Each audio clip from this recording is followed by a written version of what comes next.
Gostaria inicialmente de parabenizar os doutores André Alonso, Daniel Ávila, Fernanda de Paula e Rafael Pepe pela organização do evento.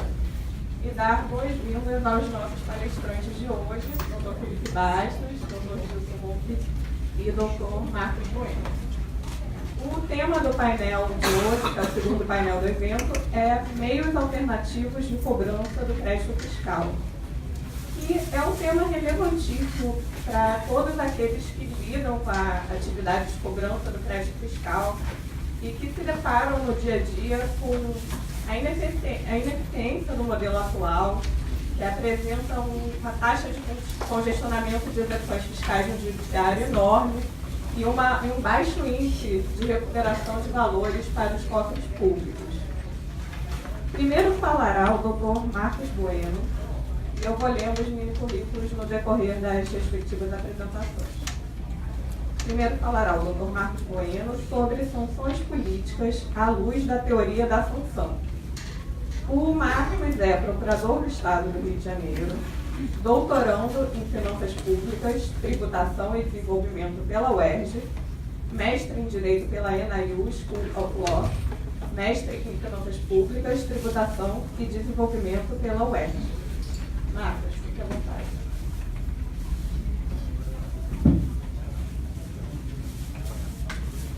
Obrigado. Alô? Obrigado, Júlia. Boa tarde a todos. É um prazer participar desse evento, que é uma temática que é bastante cara. Eu venho estudando ela já há algum tempo. É uma honra aqui participar da mesa com os colegas Gilson e Felipe, com a presidência da Júlia.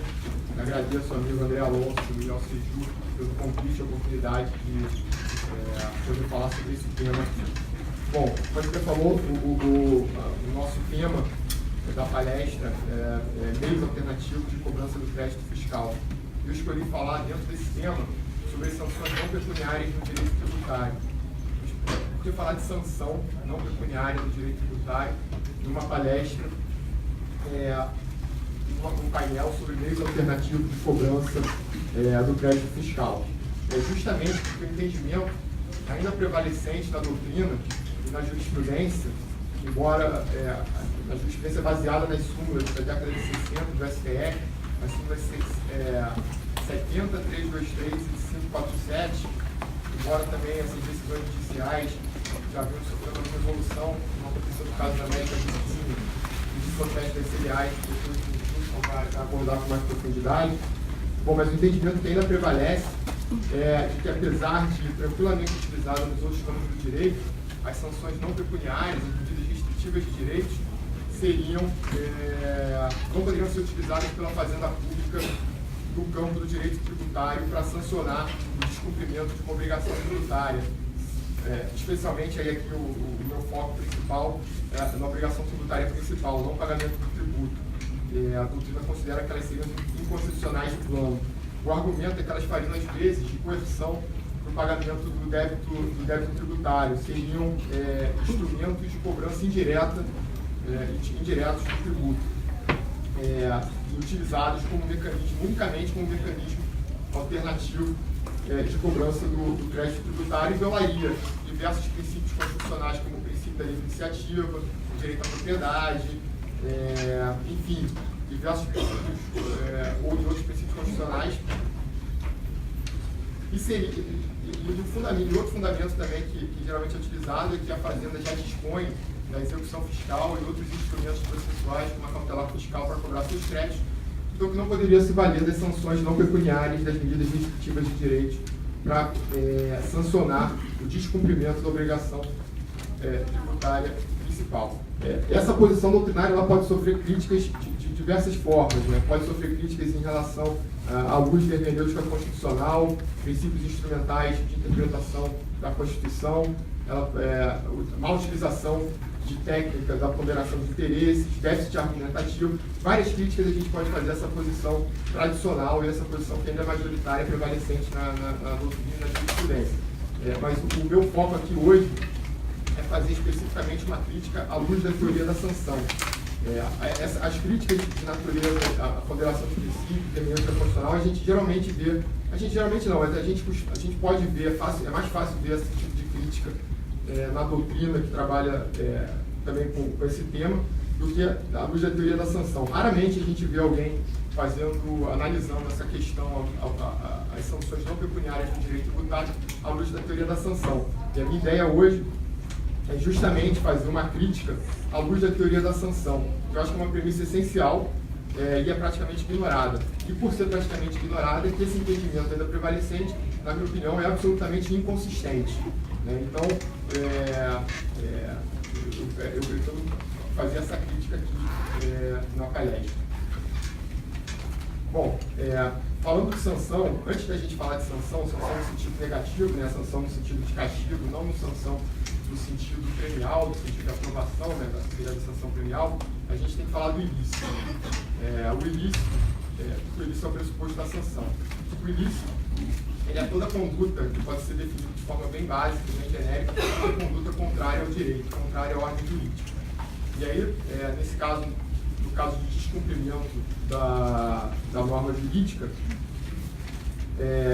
isso vai gerar uma consequência prevista no ordenamento. E essa consequência prevista no ordenamento é a aplicação dos remédios legais, ou seja, a aplicação das sanções.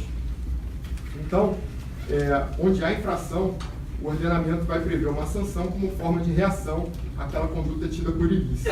E aí a gente pode dizer que as sanções são mecanismos de defesa que o ordenamento tem para se proteger contra as violações às suas regras.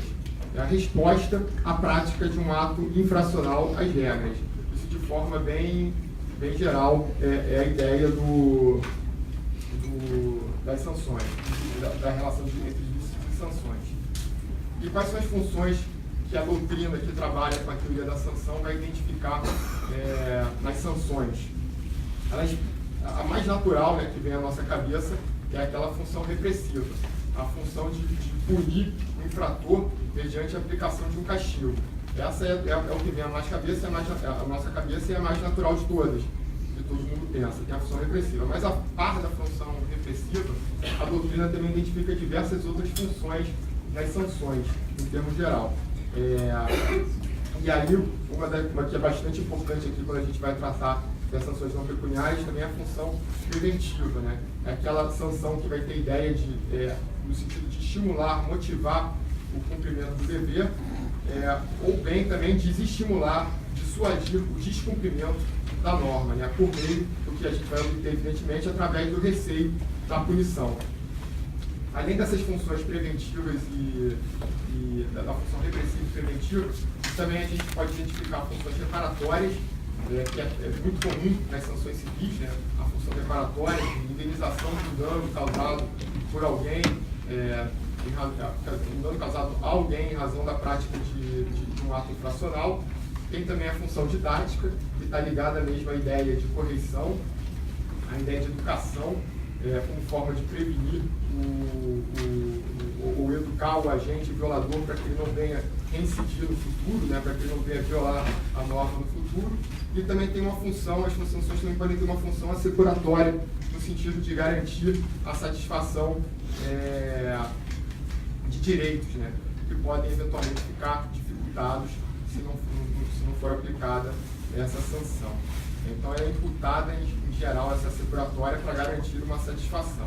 E aqui, vale registrar que o entendimento doutrinário, né, é tranquilo no sentido de que essas funções elas podem ser acumuladas. Então, a mesma sanção pode exigir mais de uma função.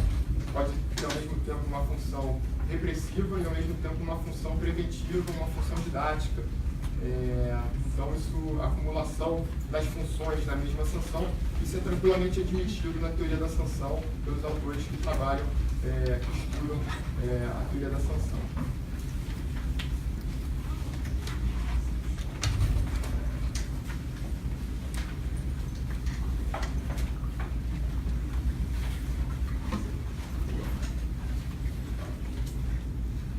Bom, a gente está falando aqui em sanções em termos gerais. Então, agora a gente vai já entrar nas espécies, né, de ilícitos e sanções para verificar se haveria alguma especificidade no direito tributário ou em algum outro ramo do direito, se haveria alguma diferença entre as espécies de ilícitos e espécies de sanções que justificaria uma repulsa a utilização das sanções não pecuniárias especificamente no direito tributário. Eu digo especificamente no direito tributário porque não tem essa repulsa em nenhum outro ramo do direito, só no direito tributário. Então, bom, e aí a gente vai ter que verificar a natureza das sanções. Para verificar a natureza das sanções, e como sanção e ilícito são conceitos correlatos, a doutrina vai buscar na natureza do ilícito vai primeiro buscar a natureza do ilícito e aí depois, através da natureza do ilícito, encontrar a natureza da sanção. E, de forma também geral, a doutrina identifica 3 espécies de ilícitos. É o ilícito penal, o ilícito administrativo e o ilícito civil. Dentro dos ilícitos administrativos, aí a doutrina inclui as infrações nos diversos ramos do direito, como tributário, como econômico, ambiental, urbanismo, mas esses seriam subespécies do ilícito administrativo. E aí vale também aqui só voltar, como são conceitos correlatos, o ilícito penal vai dar natureza, é o pressuposto de uma sanção penal, o ilícito civil vai ser o pressuposto de uma sanção civil e o ilícito administrativo vai ser o pressuposto de uma sanção administrativa. E a teoria que prevaleceu, e a que prevalece, que é adotada de forma tranquila também, é a teoria da unicidade do injusto. O que diz essa teoria? Segundo essa teoria, há uma identidade teleológica, estrutural e teleológica entre todos os ilícitos de todos os ramos do direito, de todas as espécies de ilícitos, ou seja, não haveria diferença substancial entre eles, não haveria diferença essencial entre um ilícito civil, um ilícito penal e um ilícito administrativo. Todos eles, e por que não haveria? Porque todos eles implicam na violação de uma norma jurídica e acarretam aplicações de sanções que vão cumprir as mesmas funções. Ou seja, tanto ilícitos quanto sanções, de acordo com a teoria da unicidade do injusto, não tem nenhuma peculiaridade dos ramos entre as espécies de ilícito civil, administrativo e penal. Então não tem nenhuma diferença essencial entre um ilícito administrativo e um ilícito penal.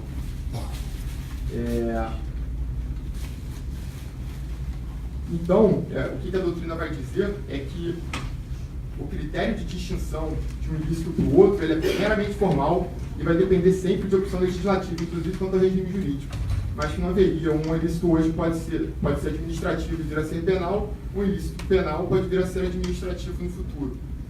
Não tem problema nenhum em relação a isso e não tem diferença. Então, é a teoria da unicidade do injusto, identidade teleológica entre ilícitos das diversos ramos, das diversas espécies, dos diversos ramos do direito e as sanções dos diversos ramos do direito. Bom, aí agora a gente vai já entrando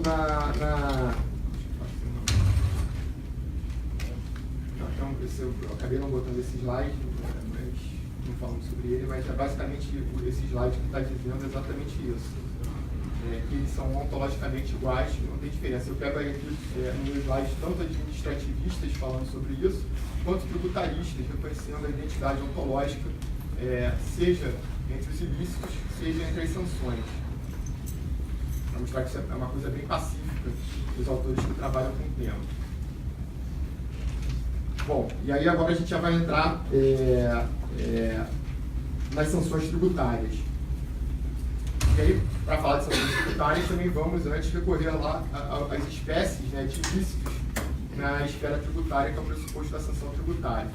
E na esfera tributária, a gente vai ter o ilícito penal tributário, que vão ser os crimes definidos na legislação penal, que são aqueles que vão ter maior gravidade, não geram prejuízo maior à ordem tributária, e são exemplos de contrabando, descaminho, sonegação, fraude. Esses seriam os ilícitos penais tributários. E os ilícitos administrativos tributários vão estar previstos na legislação tributária e eles vão estar associados ao descumprimento da obrigação tributária, seja ela principal, seja ela acessória.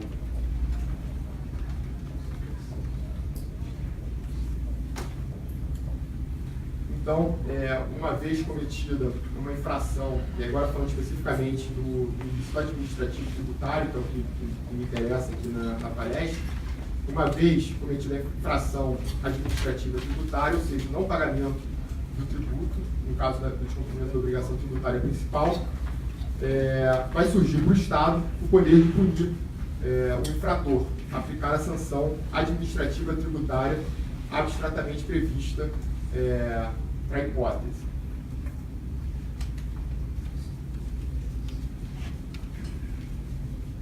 E aqui também vale, eu trago esse slide aqui para reforçar essa ideia, o entendimento também amplamente majoritário de que a infração tributária consistente no descumprimento da obrigação tributária principal ou acessória, ela tem conteúdo administrativo. Ela é um ilícito administrativo, pode ser especializado na matéria tributária, mas ela tem conteúdo, ela tem natureza de ilícito administrativo.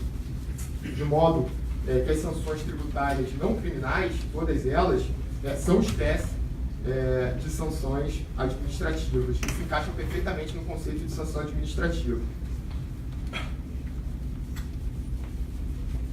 Bom, agora já adentrando nas sanções administrativas em matéria tributária. Quais são as sanções administrativas que a gente comumente fala no direito tributário? São duas, basicamente. São as sanções pecuniárias, que vão ser as multas fixas ou as multas proporcionais, e essas não, e sobre a possibilidade de utilização de sanções pecuniárias, isso aí não gera nenhuma dúvida, é tranquilo também a doutrina, isso não gera grande discussão, quer dizer, não gera nenhuma discussão a utilização de sanções pecuniárias no direito tributário. O problema é que a doutrina que prevalece entende que só cabem sanções pecuniárias no direito tributário. E não é bem isso. E aí, o que eu vou defender aqui, e aí mais para frente isso vai ficar mais claro, é que as sanções não pecuniárias, ou seja, as medidas restritivas de direitos, que também seriam uma espécie de sanções administrativas tributárias, podem ser tranquilamente admitidas como legítimas de acordo com o caso concreto.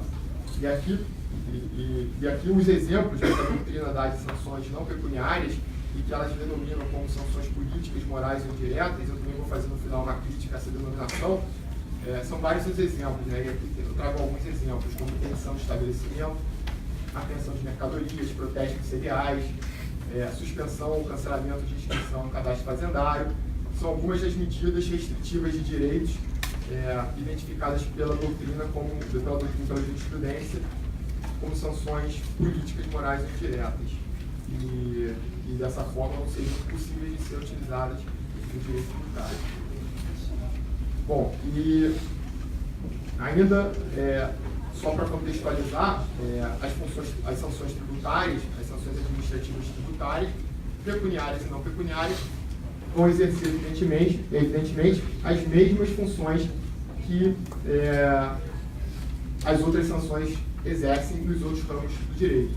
Elas podem ter uma função punitiva, uma função intimidativa, né, como para garantir a integridade do ordenamento jurídico.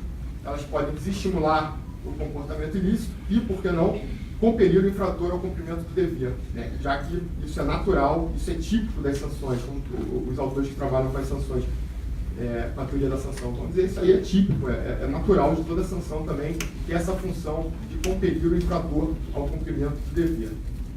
Então, e aqui eu também estou dando uma acelerada também por causa do tempo, para não passar o tempo, eu já vou adentrar especificamente na crítica a posição doutrinária e jurisprudencial tradicional em relação à impossibilidade de utilização de sanções não pecuniárias no direito tributário para punir, né, o descumprimento da obrigação tributária principal. Eu falo sanções não pecuniárias no direito tributário justamente porque, para mim, é absolutamente equivocado você chamar esse tipo de sanção política, moral indireta. Isso aqui vai ficar mais claro lá na frente quando eu for fazer uma crítica a essa denominação.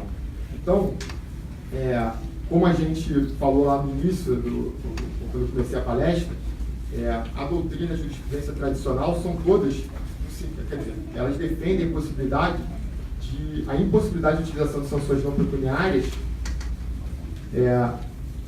para punir o inadimplemento da obrigação tributária principal, porque essas medidas serviriam, né, como meio de cobrança indireta do crédito tributário. Elas seriam utilizadas como mecanismos alternativos de cobrança do crédito.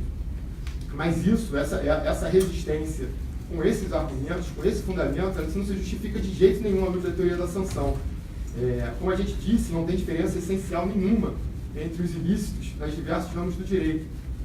a única conclusão, a cruz da teoria da sanção, é que as sanções tributárias são sanções como outras quaisquer de outros ramos do direito, e podem ser tanto pecuniárias como não pecuniárias e exercer as mesmas funções que todas as outras sanções também exercem.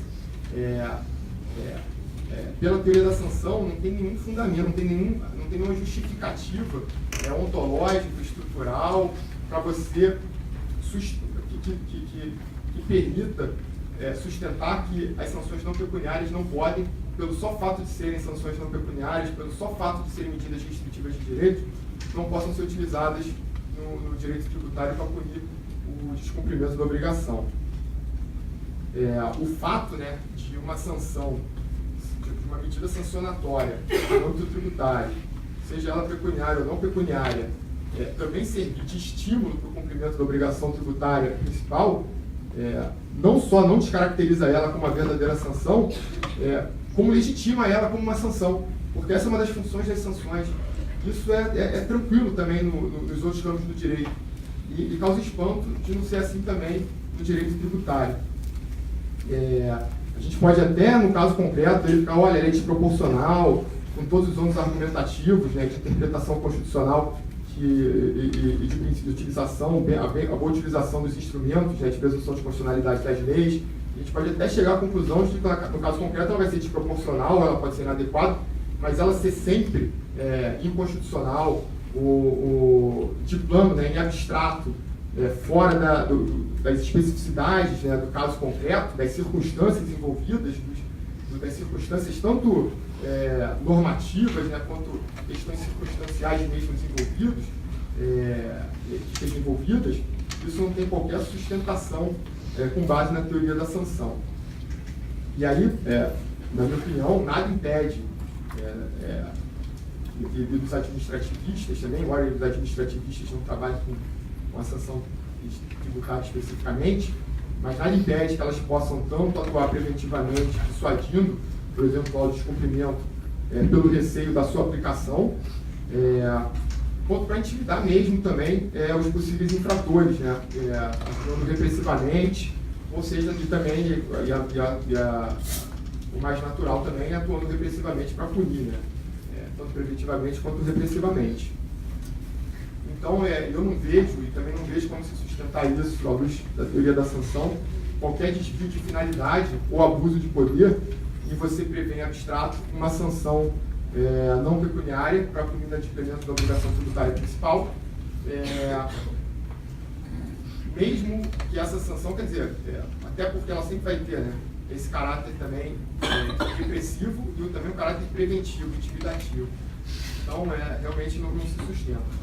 E aí, que causa também mais estranheza, né, mais espanto, é que nenhum outro ramo do direito, eu trago aqui alguns exemplos, do Código Brasileiro de Trânsito, a Lei de Propriedade Administrativa, do Código de Defesa do Consumidor, essas medidas restritivas de direito, elas são absolutamente admitidas, tranquilamente admitidas, que talvez no caso concreto você possa considerar elas desproporcionais, mas no caso concreto, não em abstrato. Não, você não pode utilizar no Código de Defesa do Consumidor nenhuma medida restritiva de direito, porque isso vai violar livre iniciativa, ou vai violar direito de propriedade. A gente não encontra isso, a gente não vê isso nos outros ramos do direito. E causa espanto que no direito, só no direito tributário, essas medidas implicariam em violação de direitos fundamentais em abstrato, sempre, né, em tese. Aí aqui, por exemplo, Código de Defesa do Consumidor, a gente vai ter apreensão e utilização de produto, cassação de registro, suspensão temporária de atividade. No Código de Trânsito Brasileiro, a gente vai ter apreensão de veículo, cassação de direito de dirigir, isso sem maiores discussões quanto à possibilidade de utilização dessas medidas sancionatórias por serem medidas restritivas de direitos. E aí, e como direito, e aí eu volto aqui só para reforçar, não tem nenhuma especificidade no direito tributário ou na natureza das sanções tributárias que impeça a utilização dessas medidas ou que justifiquem que elas sejam consideradas abusivas em abstrato. E aqui vale agora até que eu não botei no slide a citação, mas vale citar aqui o Fábio Medina Osório, que trabalha com as medidas sancionatórias no direito administrativo, da parte tributária, as sanções tributárias sem espécie. As restrições de direitos, ao lado das multas, evidentemente, mas as restrições de direitos, elas são típicas espécies de sanções administrativas. Ou seja, é típico de uma sanção administrativa também ter essa natureza restritiva de direitos. Então, com base nessas premissas e com base na teoria da sanção, nada justifica essa recusa, essa rejeição da doutrina e da jurisprudência à utilização de medidas sancionatórias não pecuniárias no direito tributário para punir o não pagamento de tributo. E como eu não encontro, e os autores também não se aprofundam qual seria a justificativa jurídica, né, para essa resistência às medidas restritivas de direitos, para mim, essa visão doutrinária e jurisprudencial ainda está atrelada àquela concepção que enxerga o tributo como uma norma de rejeição social, né? Ou seja, teria, na verdade, não, por trás dessa resistência, dessa rejeição, a gente teria, na verdade, não fundamentos jurídicos, mas, na verdade, fundamentos ideológicos, que vai enxergar o tributo como um sacrifício dos cidadãos, como uma norma de caráter odioso, como invasão do Estado no patrimônio do contribuinte, e não como um dever fundamental, né, como uma contribuição indispensável de todos, né, para o desenvolvimento das atividades estatais. E aí, com base nessa visão ideológica do tributo, né, nesse aspecto ideológico, a gente acaba minimizando, né, a doutrina da jurisprudência acaba minimizando a gravidade da inadimplência tributária, como se o não pagamento do tributo fosse um ilícito de menor gravidade,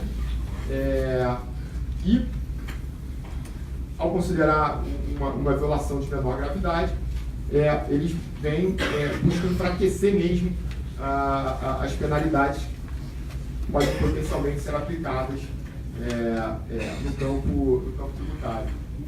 E agora aqui, só para concluir, à luz de tudo isso que foi dito, eu faço uma crítica final também à denominação das sanções não pecuniárias no direito tributário como sanções políticas, morais e indiretas. E eu acho importante fazer essa crítica, porque essas denominações elas não guardam qualquer relação com o objeto que elas pretendem denominar. Para mim, isso é uma denominação pejorativa e vai propagando, através dessas denominações, vai propagando ideias equivocadas sobre o que realmente são as sanções não pecuniárias do direito tributário.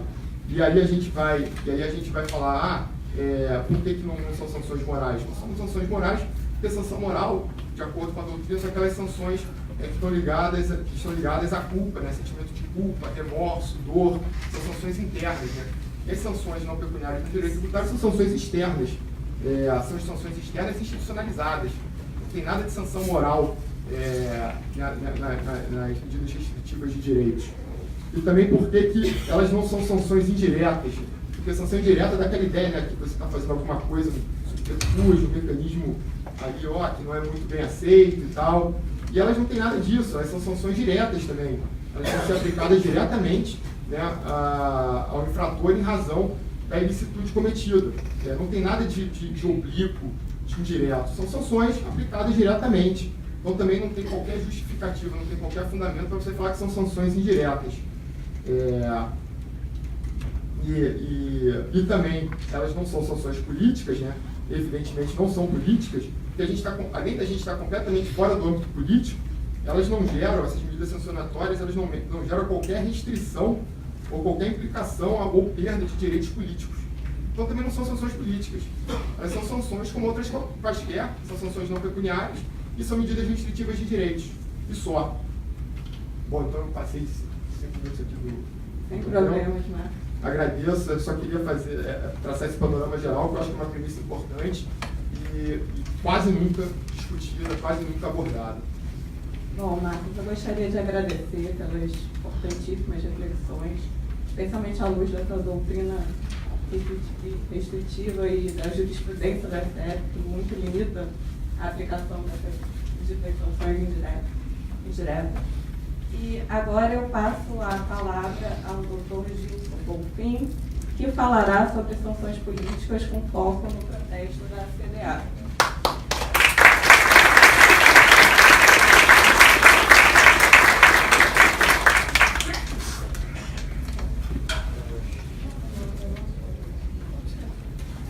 O Dr. Gilson Bonfim é mestre em Finanças Públicas, Tributação e Desenvolvimento pela UERJ, possui LLM em Direito Corporativo, é Procurador Regional da Fazenda Nacional do Rio de Janeiro, Procurador-Chefe da Divisão de Acompanhamento Especial da 2ª Região e ex-advogado da União.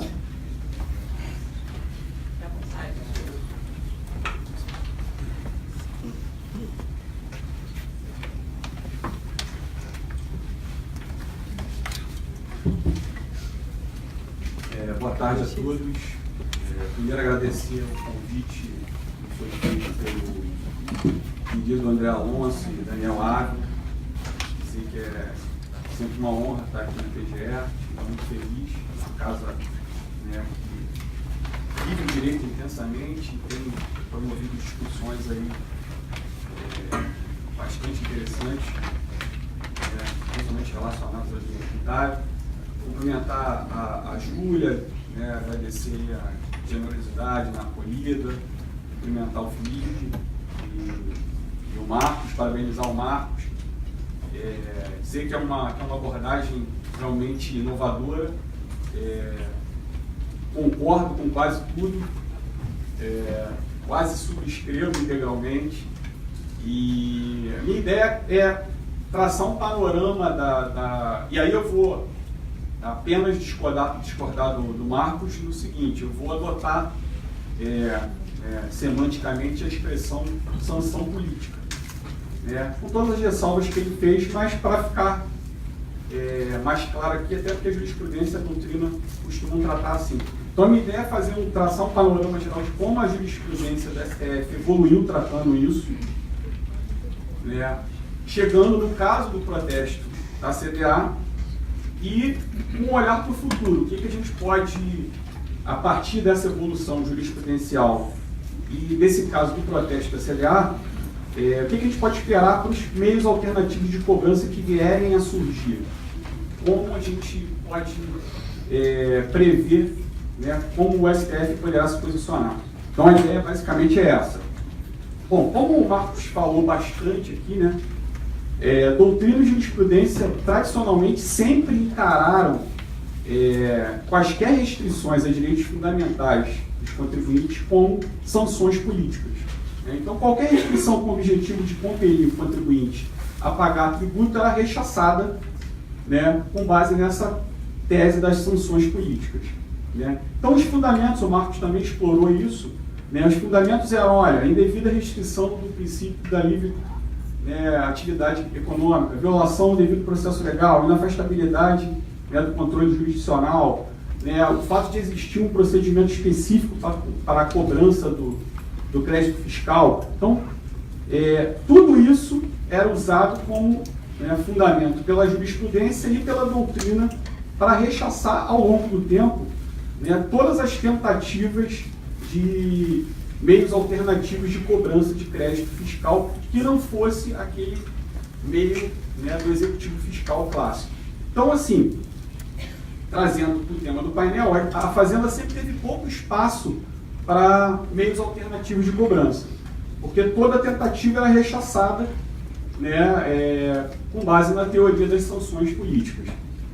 Então, a cobrança do crédito ficava limitada sempre ao procedimento específico da execução fiscal. Então, nesse panorama inicial, o livre exercício da atividade econômica, devido ao processo legal e na afastabilidade do controle jurisdicional,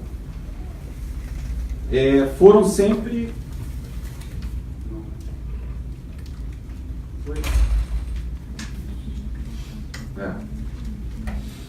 Foram sempre os cânones para alicerçar essa tese das sanções políticas e rechaçar os meios alternativos de cobrança. Então, essas 3 súmulas do STF, o Marcos falou sobre elas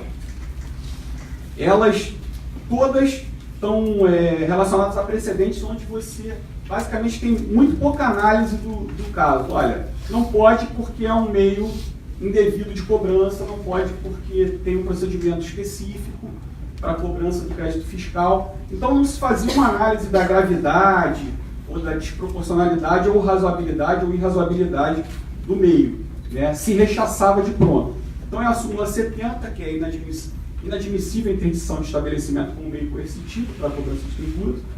A 323 é inadmissível a apreensão de mercadorias como meio coercitivo para pagamento de tributos. E a 547. Não é lícito a autoridade proibir que o contribuinte em débito adquira estampilhas, despache mercadorias ou exerça suas atividades profissionais. Essas súmulas viraram meio que um mantra. Essas súmulas viraram meio que mantras e eram repetidas exaustivamente. Sempre que a Fazenda colocava em prática algum meio alternativo, ela era rechaçada, né, com base nessas súmulas. Um caso clássico, já bem depois das súmulas, né, as súmulas, como o Marcos falou, são da década de 60, é o caso da Varig, né, de uma lei estadual do Rio Grande do Sul, onde se exigia dos contribuintes em débito que adquirissem notas avulsas para cada operação, e não um talonário né, com todas as notas. Então, isso chegou no STF, o STF declarou a inconstitucionalidade dessa norma, é o RE 403 de 782. 2 anos depois, a questão voltou a ser analisada pelo STF, e aí com o indicativo de que a interpretação da matéria passava por uma pequena modificação. É o caso da análise, né, da lei que estabeleceu o CADIM, que criou o CADIM, né, e isso foi analisado na DI 1454. Foi julgado em 2007. Esse caso é interessante não só pela conclusão, porque declarou-se a constitucionalidade da norma, mas, sobretudo, por ter se consignado que a norma sim impunha uma restrição aos contribuintes, mas ainda assim ela era constitucional. Então, veja, já há uma evolução na jurisprudência. Olha, não são todas as restrições que são inconstitucionais. Existem restrições possíveis, né? Então, veja, mais uma vez, não se entra aqui em análise de razoabilidade e de proporcionalidade, mas é um ponto importante, é um avanço importante. A questão retorna novamente ao STF com destaque, né, nas ADIs 173 e 394. Né, o ministro Joaquim Barbosa foi o relator, e era bem interessante porque ela envolvia a Lei 7711 de 88, que exigia do contribuinte certidão negativa de débito para alterações e registros de contratos e também para mudança, né, para o exterior. Esse caso é bem interessante por quê? Porque, embora o STF tenha declarado a inconstitucionalidade da referida norma, o ministro Joaquim Barbosa ele vai além, né, do caso anterior que a gente viu. Ele faz uma ressalva importante. Ele diz, olha, só seriam inconstitucionais as restrições não razoáveis ou desproporcionais. Então, restrições que tivessem como objetivo combater esquemas, práticas estratégicas de fraude seriam legítimos, por exemplo. E aí eu destaquei um trecho do julgado ali, né, que é bem interessante. Então ele diz, inequívoco, contudo, que a orientação firmada pelo STF, a orientação firmada no que tange às sanções políticas, né, não serve de escusa ao deliberado e integrado de respeito à legislação tributária. Então veja, aqui já houve mais um avanço na análise das sanções políticas. Percebam que o STF vai ficando mais rigoroso. E já entram questões relacionadas à razoabilidade, proporcionalidade. O caso mais emblemático, contudo, envolvendo as sanções políticas, é o caso da América Virgínia. O Marcos falou rapidamente, só citou, mas é também bem interessante, foi analisado no RE 550-769, teve uma cautelar também relacionada ao tema, mas o RE é esse onde se discutia a constitucionalidade. do Decreto-Lei 1593, que determinava o cancelamento do registro especial exigido para o funcionamento, né, das pessoas jurídicas fabricantes de cigarro, nos casos em que elas fossem devedoras da Fazenda Nacional. Então vejam, nesse caso aqui a norma inviabilizava de fato a continuidade da atividade econômica, porque ela caçava o registro das empresas, né? E o registro é essencial para o funcionamento. Então a cassação do registro levava ao fechamento da fabricante de cigarro. Então, nesse caso, o STF ainda foi além. Ele diz, olha, não só ele analisa a situação do contribuinte, né, que é a América Regina, um devedor, quanto mais, um dos maiores devedores da Fazenda Nacional, como ele coloca em jogo também uma ponderação com o princípio da livre concorrência. Então ele diz, olha, é uma estrutura montada para gerar um benefício artificial, fraudulento no mercado. Ele não paga tributo de IPI, praticamente nunca pagou, e com isso ele tem um preço menor. E isso fere também a livre concorrência. Eles também fizeram algumas ponderações com relação à saúde pública, mas isso não nos interessa aqui. O mais interessante aqui é que eles vão além e chegam então a utilizar até a ponderação com o princípio da livre concorrência. Vejam, é uma linha que não é só de avanços, você tem avanços e retrocessos. Você teve outros julgados posteriores, até do ministro Marco Aurélio, onde ele se apega novamente na questão das sanções políticas. Mas é inegável você observar uma evolução da jurisprudência do STF, né? Que passa a limitar o conceito de sanção política às restrições não razoáveis ou desproporcionais. Então, quando você volta lá nas súmulas e vai nos precedentes das súmulas, você vê sanção política, você vê uma análise, meio que carimbo. A sanção política, não, isso aqui é interdição, carimbo. E faz referência a outro precedente e não se analisa efetivamente gravidade, razoabilidade, proporcionalidade. E você percebe que o STF foi evoluindo, sim. Ele passou a ser mais rigoroso, ele passou a ser mais criterioso, né? E passa também a levar em conta outros princípios, como nesse caso específico da cassação do registro da América Virgínia. Tá, mas e o protesto de CDA? Onde é que ele entra nisso? Bom, ele entra porque ele é um meio alternativo de cobrança. E, inegavelmente, ele ia passar sobre esse crivo da análise das sanções políticas. Ele é uma sanção política ou não é? Bom, antes de a gente chegar no caso, né, do protesto na análise do STF, acho interessante a gente analisar a possibilidade e a necessidade do protesto. Bom, o protesto extrajudicial ele surge com um caráter mais ligado ao direito cambiário, ao direito falimentar, para você comprovar impontualidade, estabelecer a cobrança, requerer falência. Ele surge com um caráter de necessário, ele era necessário nesse período, né?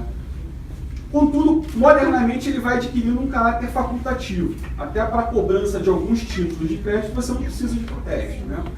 Dependendo do devedor que você vai perseguir, né? E mais do que isso, a partir da Lei 9492 de 97, artigo 1º, você tem uma mudança realmente no caráter do protesto. Você passa a permitir protesto de quaisquer títulos que representem obrigações vencidas e exigíveis. Então, com base nesse artigo, já era possível você falar na possibilidade de protesto de CDA. Mas não estava expresso. O Rio de Janeiro, aqui o Estado do Rio, já em 2008, né, a Lei 5531 passou a autorizar o protesto. No âmbito federal, né, você teve uma mudança com a Lei 12767 de 2012, que incluiu o parágrafo único no artigo 1º da 9492 e faz menção expressa à possibilidade de protesto extrajudicial de CDAs. Né? Então agora você tem, né, uma previsão legislativa autorizando. Mas e a necessidade? Né? Como a gente colocou, Marcos colocou, muitos dos argumentos usados eram de que, olha, você tem um procedimento específico para a cobrança, você não precisa de meios indiretos de coerção, né? Ocorre que me parece que a questão hoje ela merece uma leitura mais cuidadosa, principalmente se tratando de estado fiscal, né? Como é o nosso, como é a maioria dos estados modernos, onde você tem, né, um estado que depende basicamente da arrecadação de tributos, né? A principal fonte de receita é a arrecadação de tributos. Então, você tem uma necessidade de uma efetividade maior na arrecadação, né? Além disso, você tem a necessidade de que essa eficiência na arrecadação se dê aliada a uma economia, né, uma economicidade, né? E você tem como principal meio de cobrança a execução fiscal, que é de forma crônica ineficiente, né? Ela é ineficiente e ela é cara, né? Tem diversos estudos do IPEA apontando o custo da execução fiscal, né? E são valores realmente que nos fazem pensar se vale a pena você estar ali discutindo valores em torno de 20, 30 mil reais pelo custo dela. Mais do que isso, ela tem resultados muito ruins. Menos de 15% dos processos tem penhora, alguma penhora. E desses que tem penhora, menos de 0,2% tem um leilão exitoso. Então vejam, é um meio realmente ineficiente de forma crônica, né? E além de tudo, ela congestiona o judiciário. A maior parte, a Júlia até tocou nesse ponto, a maior parte dos processos em andamento hoje, no judiciário, pelo menos em âmbito federal, são execuções fiscais, né? Elas respondem pela taxa de congestionamento de forma absurdamente, né, substancial. E, para além disso, o protesto também ele se adequa a princípios que devem nortear a administração modernamente, como publicidade e transparência, né? Ele permite uma maior estabilidade e segurança nas relações jurídicas, porque aqueles que estão realizando negócios jurídicos podem ter acesso a informações relacionadas àquela pessoa com quem ele está negociando. Ele é devedor do Estado, né? Tem um título protestado. Olha, o Estado tem garantias, né? O crédito estatal tem garantias, no caso de concurso de penhoras. Então, você acaba também diminuindo o custo das relações como um todo, né? E também, sobretudo, o protesto tem a capacidade de dar maior concretude ao princípio da livre concorrência, que é também algo fundamental, como a gente viu ali no julgado da relatoria do ministro Joaquim Barbosa.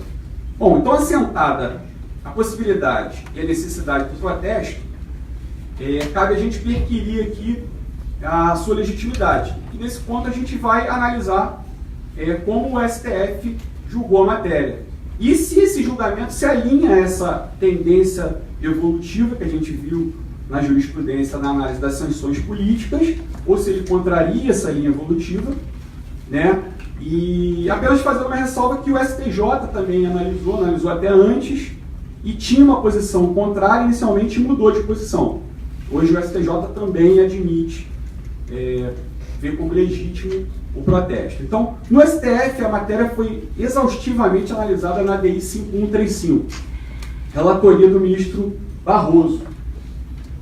E nesse julgado foram fixadas algumas balizas que são, acho que, importantes para a gente pensar como os meios alternativos de cobrança podem ser encarados no futuro pelo STF, né? Então, por exemplo, tem um caso da Fazenda, que é a verbação pré-executória, ou pré-monitória. A Fazenda Federal tem essa possibilidade. Já tem a DI no STF questionando. Aqui a gente pode ter alguns indícios, algumas balizas de como o STF pode analisar esse caso. Então, assim, o ministro Barroso, muito didático, como sempre, muito, né, detalhista, ele se utilizou da teoria dos princípios, a ponderação também de princípios para analisar o caso. Então, inicialmente ele disse, olha, a gente precisa analisar a constitucionalidade do protesto em dois momentos.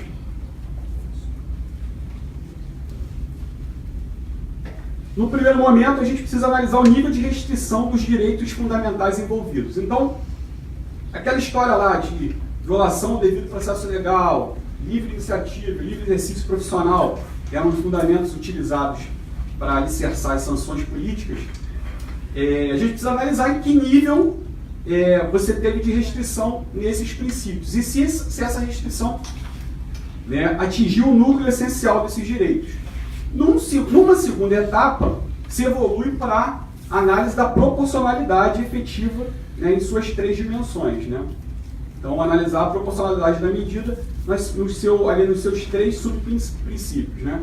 Se as restrições são adequadas, né, com a medida perseguida, se há meio alternativo menos gravoso e igualmente idôneo à produção do resultado, e aí a análise de custo-benefício realmente da medida. Passando para a análise das restrições. Restrições ao devido processo legal. O relator considerou que a possibilidade de cobrança através do executivo fiscal não afasta a possibilidade de protesto extrajudicial do CDA. Não tem uma incompatibilidade. E também o protesto não impede que o devedor vá a juízo questionar o mérito ali do tributo que está sendo cobrado.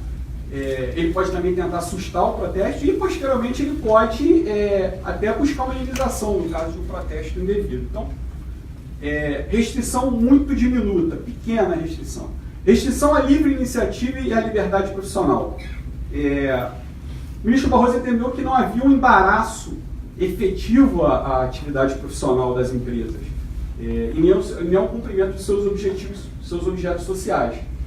A finalidade do protesto ali é basicamente dar publicidade e permitir a cobrança extrajudicial. Não há um impacto efetivo na atividade da empresa, como nos casos tradicionais de interdição de estabelecimento e apreensão de mercadorias. Então, no que tange à restrição aos direitos fundamentais, o ministro Barroso concluiu dizendo, olha, a restrição é muito diminuta. Você poderia falar, talvez, de uma restrição creditícia. Né? O protesto pode causar uma restrição de crédito para a empresa, mas muito pouca coisa, não é suficiente para atingir o núcleo essencial do direito. E no que tange ao princípio da proporcionalidade? Sim, no que tange ao princípio da proporcionalidade, ele também fez a análise, né, dos 3 subprincípios. Adequação. Né? No que tange à adequação, o ministro concluiu, olha, o protesto, por ele, a partir das mudanças legislativas, ele passou a ter uma natureza bifronte.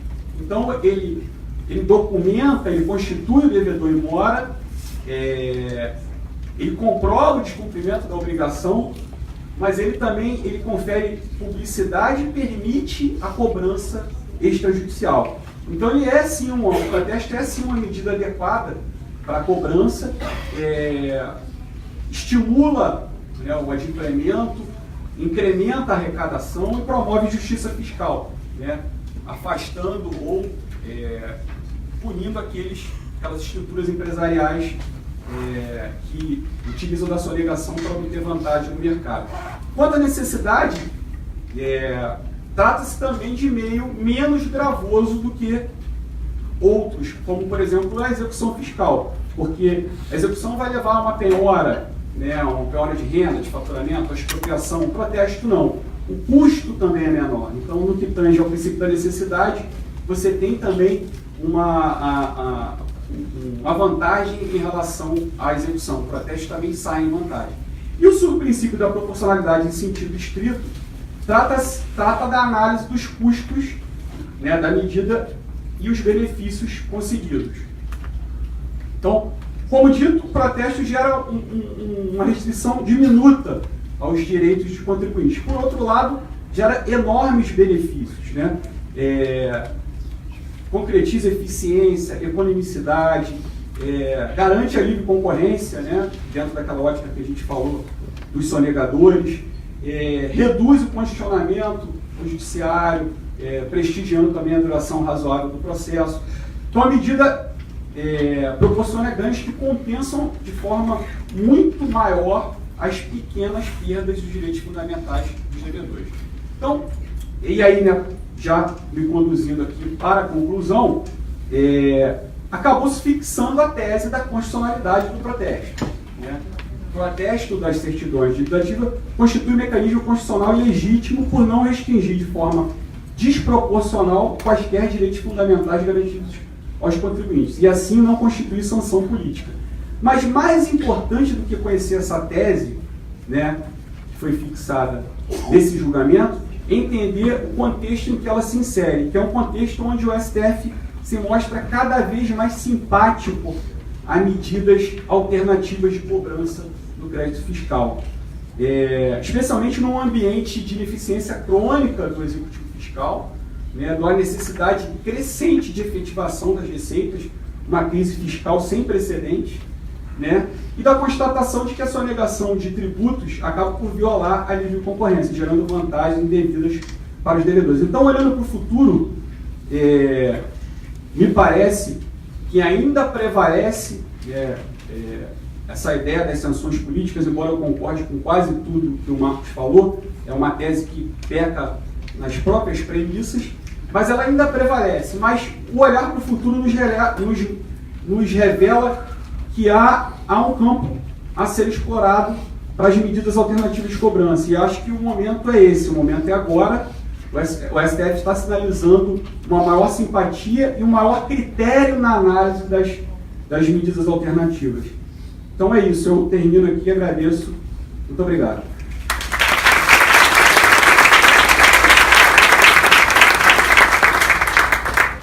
Gilson, obrigada pelas importantíssimas reflexões que muito contribuem para todos nós que atuam com a atividade de cobrança do crédito fiscal no nosso dia a dia. O próximo a falar será o Dr. Felipe Bastos, sobre o tema transação como forma de efetivação do crédito fiscal. O Felipe é mestre em Finanças Públicas, Tributação e Desenvolvimento pela UERJ, pós-graduado em Direito Tributário pela FGV, professor convidado da pós-graduação da IBMEC, procurador do município do Rio de Janeiro e advogado. Felipe, fica à vontade. Oi, boa tarde. Primeiramente, agradeço pelas palavras da doutora Júlia. Dizer para mim que é uma honra aqui ter recebido esse convite para estar nessa casa que cedia eventos tão relevantes como este. Agradeço também, parabenizo já os coordenadores do evento. Também parabenizo as palestras do Dr. Gilson e do Dr. Marcos, que já conferiram aí as bases para eu poder falar do meu último tema para a gente poder encerrar esse painel. Eu vou falar sobre a transação como forma de efetivação do crédito fiscal. Só para trazer uma questão antecedente, que já foi até abordada pela doutora Júlia quando ela fez a apresentação e também enfatizada agora pelo doutor Gilson, realmente o quadro atual é de uma grande ineficiência do modelo tradicional de execução fiscal. Se você olhar os dados produzidos pelo CNJ, com base na Justiça em Números de 2018, que se refere ao ano anterior de 2017, você pode pensar alguns elementos que justamente corroboram essa afirmativa de ineficiência desse modelo tradicional. Apesar de a cada ano ingressarem 2 vezes mais ações de conhecimento do que ações de execução em geral, o acervo de execução no total representa um montante 35% vezes maior do que o acervo das ações de conhecimento. As execuções fiscais elas representam praticamente 40% de todos os casos pendentes de apreciação do Poder Judiciário. E a taxa de congestionamento, que já foi mencionada, ela é de 92%, ou seja, de cada 100 processos, 100 execuções fiscais que ingressam a cada ano, em 2017 apenas 8 foram baixadas. Então você tem uma taxa de congestionamento muito alta que revela e reforça essa lição de que o modelo tradicional ele precisa ser repensado. Se você pensar, e isso é expresso até no relatório produzido pelo CNJ, o tempo médio de demora de uma execução fiscal é de 11 anos. Ou seja, se o judiciário hoje parasse de receber qualquer execução fiscal, levaria 11 anos para ele poder baixar todo esse passivo. Então o cenário realmente é preocupante. E eu acho que nesse ponto é muito oportuno a realização desse congresso que vai justamente trazer luz para a gente pensar alternativas. Feito esse antecedente, à luz da ideia da eficiência, do princípio da eficiência, você pode pensar meios para tentar combater esse quadro. Só para pensar algumas questões gerais. Você pode promover meios para melhorar a própria tramitação da execução fiscal. Você pode pensar meios que agilizem a tramitação e efetivação do crédito, porque a execução fiscal tem como objetivo justamente efetivar esse crédito. E você tem meios como o uso de banco de dados, instrumentos de inteligência artificial que serão até abordados em painel específico desse congresso. Você também pode pensar, e aí já trazendo para o nosso próprio painel, meios alternativos para efetivar esse crédito. Meios alternativos de cobrança, como call centers terceirizados pelos fiscos para poder entrar em contato com os contribuintes, sujeitos passivos, para realizar a cobrança, alertando para os riscos de não efetivação do pagamento, mostrando também, muitas vezes, que esses créditos podem ser parcelados, se for o caso. De igual forma, as cartas de cobrança que são enviadas pelos fiscos com a notificação do contribuinte, reiterando isso de uma forma amigável, mostrando, por exemplo, seu imóvel pode ser levado a penhora, riscos e também, da mesma forma, benefícios, né, que podem ser obtidos com a quitação do seu débito. E, é claro, o principal meio alternativo de cobrança atualmente, como já foi exaustivamente exposto pelo Dr. Gilson, é o protesto extrajudicial. Com a afirmação da sua legitimidade pelo STF, é crescente a tendência de sua utilização, não só pela União Federal, mas no âmbito do próprio município do Rio de Janeiro. Ele já vem sendo utilizado, é recente, mas já tem sinalizado que o retorno é muito positivo. O retorno de dívidas CDAs que sejam objeto de protesto tem ensejado diversos pagamentos à vista ou até motivado adesões a parcelamentos em curso. Então, já se mostra, mesmo que de utilização recente, como um meio muito importante de cobrança desse crédito fiscal. E aí, já focando no tema da minha exposição, a questão da transação. Primeiro, já um parênteses, a transação aqui não como um meio de cobrança, alternativa de cobrança, mas sim como uma forma alternativa de efetivação desse crédito. O Dr. Marcos e o Dr. Gilson já falaram muito de sanção cobrança, então ficou aqui para o final dar um refresco para a gente trabalhar com paradigma de consenso, de acordo. E é justamente isso, que ao lado do princípio da eficiência, quando você trabalha na transação, você também leva em conta a ideia de consensualidade, de acordo. Você ameniza um pouco a relação de sujeição do fisco em relação ao contribuinte, de seu poder, do fisco que realmente tem que efetivar, cobrar o seu crédito, mas muitas vezes, e sempre que possível, é desejável que seja realizado um acordo. E aí você trabalha com esse paradigma da consensualidade, amenizando essa relação de sujeição. No âmbito do Código Tributário Nacional, que a gente vai, claro, em relação aos créditos fiscais, tributários e não tributários, o tributário ele realmente é o que apresenta maior vulto, né, maior relevância. Então, no âmbito do CTN, a previsão geral, como uma norma geral, que você tem em relação às transações é o artigo 171 do CTN. E ele prevê que a lei pode facultar, nas condições que estabelecer, que o sujeito ativo e passivo realizem transações que, mediante concessões mútuas ou recíprocas, importem a terminação do litígio e a efetivação com a extinção do crédito tributário. Então, ele permite a realização de transações desde que haja previsão na lei aqui do ente tributante. Como é que vem essa questão prevista aqui no âmbito do município do Rio de Janeiro?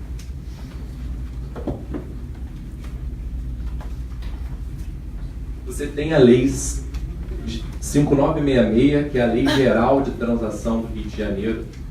Ela traz as condições gerais para que sejam realizadas transações com base nos créditos do ente municipal aqui do Rio de Janeiro. Essa lei é bem extensa, ela traz diversas disposições, de certo ponto até inovadoras. Ela propõe, por exemplo, a criação de uma Câmara Gestora de Transações Tributárias. Ela propõe que decisões que sejam tomadas nesse fórum possam fundamentar atos normativos da Secretaria Municipal de Fazenda, visando a consolidação da interpretação e aplicação da legislação tributária. Ela prevê, inclusive, que no âmbito da transação você possa utilizar a dação de pagamentos e bens imóveis e a compensação como uma forma a ser utilizada para extinguir esse crédito tributário. Só que essa lei é uma lei geral, né, prevê essas condições, ela não foi regulamentada. Ela não, então, a mínima de regulamentação ela não vem sendo aplicada. Como é que vem sendo realizadas as transações aqui no âmbito do município do Rio? essas transações vêm sendo realizadas no âmbito de programas especiais de parcelamento e conciliação, que o nome comumente ficou famoso é o Concilia Rio. Então você tem essa lei geral, que prevê essas condições gerais de transação envolvendo os créditos do município do Rio de Janeiro, mas tem que prever uma Câmara, a criação de uma Câmara, prevê diversas disposições, mas ela não foi regulamentada, então ela não vem sendo aplicada. Porém, em situações específicas, para o período previsto nesses programas especiais de parcelamento e conciliação, como o próprio nome diz, o Concilia Rio, você tem a possibilidade de realização de transações. Claro, dentro do período previsto de vigência desse programa de parcelamento. E aí você tem como fundamento tanto a lei orgânica da Procuradoria do município do Rio, que prevê a autoridade competente, o Procurador-Geral, quanto nas leis municipais que prevêem justamente esse programa do Concilia Rio, a Lei 5854, e outras leis como a Lei 6365 de 2018 e a 6156 de 2017, que trazem novas vigências para esse programa de conciliação e parcelamento. No âmbito regulamentar, você tem o Decreto 44640 de 2018, como digno de nota, que ele vai justamente regulamentar essas, dentre outras questões, também as transações que sejam realizadas sob a égide desse programa de Concilia Rio. E qual é a questão, um ponto inicial, né, que já é digno de nota, que pode ser uma especificidade que é tratada? As transações que sejam realizadas sob a égide desse programa, ela vai permitir ao contribuinte que ele se aproveite, inclusive, dos descontos tradicionalmente previstos para a quitação do seu débito ou parcelamento. Em geral, né, você tem atualmente a redução de até 80% de encargos moratórios e multas de ofício, no caso de pagamento à vista, ou de 30% em caso de parcelamento. Em geral, é mais ou menos isso. Então, o contribuinte que realize transações com base nesse que é o que você pode tratar no âmbito prático no município do Rio de Janeiro, como de efetivas transações realizadas, foram feitas com base no âmbito desse programa Concilia Rio. E aí você tem algumas situações, de exemplos, né, trazidos em que você poderia celebrar uma transação. Por exemplo, se você estiver tratando de uma situação que haja uma escassa possibilidade de êxito na efetivação do crédito, segundo a prova produzida ou precedentes que sejam aplicáveis ao caso. Ou então, se você tiver uma escassa possibilidade de reversão na sentença em instâncias superiores, imaginar que ela esteja embasada numa prova técnica, especialmente a prova pericial, por exemplo.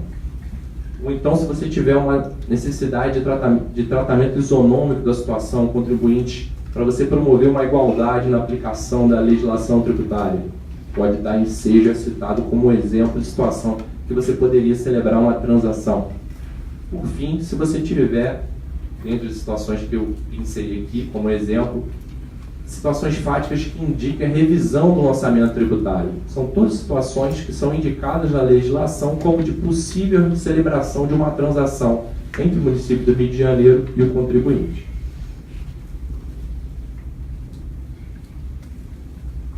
Qual é a questão prática, assim, que vem se realmente você tem celebrado transações no âmbito do município do Rio de Janeiro de relevância, eu busquei destacar para a gente falar aqui um pouco. A questão da perícia, né? Quando você tem uma prova pericial produzida e você não tem uma nulidade, você conferiu às partes a oportunidade de apresentar os seus quesitos, fazer uma manifestação sobre o laudo pericial, juntando aqui o laudo de cada assistente técnico, teve a oportunidade, o seu objeto da perícia estava bem definido, você conferiu o prazo razoável, não houve uma nulidade, o perito se ateve, a questão técnica, avaliou e concluiu. É muito raro quem milita no contencioso, né, de que na sentença o juiz não acolha as conclusões do laudo pericial, salvo questões que você tenha vislumbre alguma nulidade, algum vício. Isso é praticamente certo que ele vai acolher as conclusões do laudo pericial. E mais, né? Se você estiver pensando no âmbito da reversão de uma sentença embasada no laudo pericial, também vai ser muito difícil você conseguir reverter isso em instância superior. E você tem que considerar, quando a gente está falando do contencioso, a questão dos ônus sucumbenciais, né? tanto em primeiro grau como, claro, do seu agravamento através dos honorários recursais. O fisco ali, quando estiver tratando do crédito, ele tem que considerar isso na estratégia a ser travada quando ele estiver tratando desse crédito, da sua cobrança, de alguma ação no contencioso fiscal em si. Então é uma situação realmente que se propicia a celebração de acordo, de transações. E isso já foi feito aqui no município do Rio de Janeiro. Quais seriam duas situações que eu pensei aqui, não exatamente com esses dados, né, mas que já foram travadas e celebradas transações? Você pode ter a situação, por exemplo, de a cobrança de um IPTU de um contribuinte de determinado ano. Você teve a cobrança amigável, ela não foi efetiva, proporcionou o ajuizamento de uma execução fiscal. Ajuizada a execução fiscal, o contribuinte resignado, ele ajuizou uma ação ordinária, entendendo que o valor do IPTU seria alto porque a sua base de cálculo estaria excessivamente considerada. Ali haveria um equívoco na base de cálculo do lançamento do IPTU. Ele então ajuiza uma ação de revisão do valor venal e promove, claro, uma suspensão da exigibilidade do crédito. Por exemplo, ele pode efetuar o depósito integral do que foi exigido pelo fisco. Com isso, a execução fiscal vai ficar paralisada, porque está suspensa a exigibilidade do crédito, e a discussão vai ficar justamente travada nessa ação ordinária, que vai, ao fim e ao cabo, dar o destino da execução fiscal. E vamos imaginar, claro, como você está falando de um valor venal, a questão vai ter que passar necessariamente por uma prova pericial. E é muito comum que os contribuintes, já na petição inicial, eles acostem um laudo de um técnico, não um laudo pericial, mas de um técnico que foi contratado, que lhe dê estimativa de qual seria o valor venal enquanto base de cálculo, ou seja, o valor de mercado do imóvel para aquele ano, para já fundamentar já como um documento apostado inicial, até para ele poder fazer um estudo se é viável ou não o ajuizamento dessa ação ordinária. E numa situação, vamos imaginar que para aquele IPTU daquele ano, ele entenda que o valor venal do seu imóvel foi excessivamente avaliado. O fisco municipal teria lançado o seu carnê do IPTU, o IPTU calculado com base no valor venal de 4 milhões, mas com base no seu engenheiro de confiança, ele elaborou uma estimativa e entendeu que o valor adequado seria de 2 milhões. Então ele entende esse valor como adequado. Já coloca isso, inclusive, na sua petição inicial, isso é muito comum. Isso aí vai ser travado por uma prova pericial. E na prova pericial, oportunizadas as partes, a faculdade de apresentar seus quesitos, tecer as considerações sobre o laudo, é concluído que o valor venal do imóvel ele não está nem nos moldes apontados pelo contribuinte, nem nos moldes apontados pelo fisco. Em vez de 2 milhões de 4, por exemplo, o valor venal do imóvel é apurado como de 3 milhões e 600, está numa faixa intermediária. Como é que isso vai se... O que isso oportuniza as partes? Por um lado do fisco, você, claro, vai ter o seu fiscal, provavelmente fiscal de rendas atestando aquele laudo, ele pode falar, o engenheiro, olha, realmente o valor aqui não está igual ao valor venal lançado no carnê do IPTU, mas está muito próximo, tá? Um valor de mercado, ele realmente, você não tem uma precisão absurda, né? Você tem uma certa oscilação, e aqui, por mais que seja menor, a diferença não é tão grande, não vejo nenhuma nulidade nesse laudo, talvez valha a pena não contestar nesse valor, é uma oportunidade de acordo. Em relação ao fisco, se ele celebrar um acordo aqui com o contribuinte, ele vai ter oportunidade, já que o valor do IPTU está até depositado, de levantar integralmente não, a parte do valor em relação ao cálculo com base no valor venal apurado pelo perito, já liquidar esse crédito, terminar com a ação de execução fiscal e com a ação ordinária, que vai liberar, inclusive, tempo para os procuradores atuarem em outros processos. Por parte do contribuinte, e aí a gente pode falar, claro, isso aí quando a sentença provavelmente acolher esse laudo, isso vai ficar ainda mais claro, né? Mas por parte do contribuinte, ele tem, partindo do pressuposto que esse laudo foi produzido de acordo com as normas processuais, uma possibilidade remota de que o juiz não acolha, e se acolher, dele reverter isso em grau superior.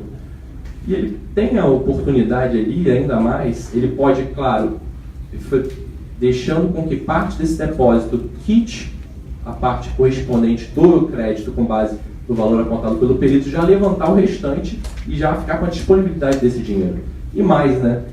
Como a gente viu aqui, são transações celebradas no âmbito do Conselhia Rio. Se ele fizer uma transação, ele vai ter oportunidade, pressupondo que ao tempo do depósito já tinham corrido um tempo, né, com os encargos moratórios e multas, de ter o desconto, se ele, por exemplo, efetuar o pagamento à vista, já que tem até o depósito da quantia em juízo, de ter desconto de até 80% dos encargos moratórios e multas de ofício. Então, realmente, é um incentivo muito grande para ele celebrar esse acordo. No âmbito desse acordo, também você pode fazer disposições em relação aos ônus sucumbenciais. Então, nesse tipo de situação, o município já celebrou acordos, porque você realmente vê ali uma situação de oportunidade de consensualidade, de consenso entre as partes. Você tem uma situação de ganha-ganha ali. Claro, isso aí tem que ser avaliado de acordo com a estratégia de cada parte, mas é, em princípio, uma situação que seria possível você celebrar um acordo em molde semelhante se o município do Rio de Janeiro já fez acordos nesse sentido. Por fim, um outro exemplo em que o município do Rio de Janeiro já celebrou acordos, situação semelhante, também envolvendo a questão da prova pericial. Realmente é um exemplo que você tem que, pela própria dificuldade de reversão disso em instâncias superiores, né, e até de que esse laudo não seja colhido muito remoto, é uma situação propícia para você realizar uma transação. Se você estiver falando de outro imposto, por exemplo, o ISS, né, Imposto sobre Serviços, é muito comum em casos de serviços bancários que o fiscal do ISS elabre o auto de infração com base nas contas da instituição financeira de diversos períodos e com base em diversos tipos de atividade, diversos serviços. Isso aí, provavelmente, quando o contribuinte vai ajuizar uma ação de molde semelhante, né, você tem a execução fiscal, ele pode promover uma causa de suspensão, por exemplo, ainda que não seja o depósito, ele consiga uma tutela provisória de urgência para suspender essa exigibilidade, ele ajuizando essa ação ordinária. Nesse caso, ele pode promover a produção de uma prova pericial, e aí provavelmente um período de contabilidade, para analisar se efetivamente aquelas contas, aquelas rúbricas da instituição financeira representam ou não atividades que configuram prestações de serviço com previsão na lista anexa de serviços da Lei Complementar 116 de 2003. Como você tem geralmente quando você lavra um auto de infração, você tem um rol de atividades muito grande, o perito ele vai analisar cada rúbrica em cada período. E é muito comum em que, elaborando um laudo pericial, o perito tem uma conclusão parcialmente favorável ao fisco e parcialmente favorável ao contribuinte.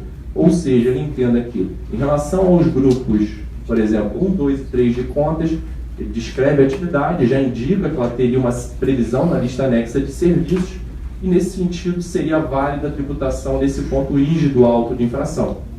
Porém, na outra parte, ele dá a razão ao contribuinte, entendendo, olha, essas rúbricas aqui configuram atividades que não tem pela descrição, ele já dá, claro que isso é uma atividade em relação a ser trazida pelo juiz, mas é comum já que ele já até indique na produção do seu laudo pericial, que são atividades sem previsão na lista anexa. O juiz vai, com base na descrição, ver se tem essa correspondência na lista anexa de serviços. Aí, verificando que não tem, e sendo um laudo pericial produzido de acordo com as normas processuais sem nenhum vício, também é uma outra situação que dá a oportunidade, tanto ao fisco contribuinte, de uma situação de potencial realização de transação. Pelo mesmo motivo, a prova pericial provavelmente vai ser acolhida pelo juiz. Você tem os ônus sucumbenciais envolvidos que podem estar, quando você celebra uma transação, você vai dispor sobre eles, provavelmente. Você vai evitar, ao tentar reverter isso em instância superior, agravar uma condenação a honorários, né, os honorários recursais. Então é uma outra situação que é comum, assim, já foi realizada a transação, e aí justamente para compatibilizar, com base nesse paradigma de consenso, os dois interesses, tanto do fisco quanto do contribuinte, e é claro, representa inclusive uma forma de terminar de forma célere esse litígio, né? Uma ação que poderia perdurar por muitos anos, terminando não só com a ação ordinária, como com a própria execução fiscal. E, novamente, como você está falando de celebração de acordos no âmbito do Conselhia Rio, é uma oportunidade do contribuinte se aproveitar dos descontos previstos em relação aos encargos moratórios e as multas de ofício. Eu acho que São esses os pontos que eu queria tratar com vocês aqui em relação à transação. Eu agradeço novamente o convite por estar aqui presente nessa casa. Desejo a todos aí uma ótima tarde e uma ótima continuação de congresso.